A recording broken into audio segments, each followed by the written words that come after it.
तो ठेवलाय वरती आणि ती वायर तुटली. अच्छा हवेने हा पोलच पडला होता. अच्छा अच्छा अच्छा. ते काढून ठेवलं.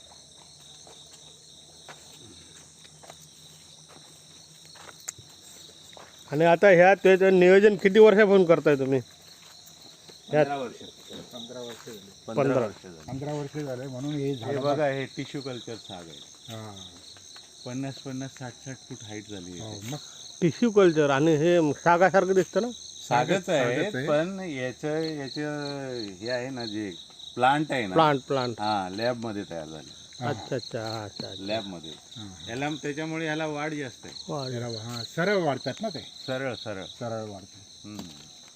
हे बघा, हे साधारणतः 250-300 हा पट्टा पूर्ण सागाचाच आहे ना? 250-300 आहे. 250-300 झाडं आहेत. त्याची पिकं म्हणजे तुम्ही 20 वर्षानंतर 10 वर्षानंतर तुम्हाला हा विकायची मग? विकायचे. आता याची वाढ पूर्ण झालेली आहे.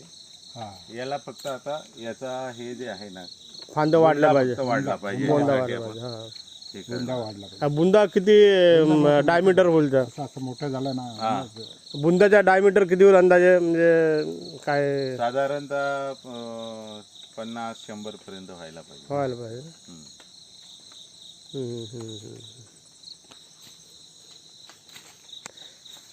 मग तुम्ही भागरे साहेबांना काय त्यांचे नियोजन आयोजन प्रयोजन सांगणार या? आता त्यांचं काय त्यांची काही जमीन वगैरे कशी रचना आहे काय सगळं बघून मग ते ठरवता येईल. अच्छा अच्छा अच्छा. हा, हा. पण जागेची कसं बघूनच चढ उताराचे आहे कशी आहे. आता हे माझ्या जागेची सगळी रचना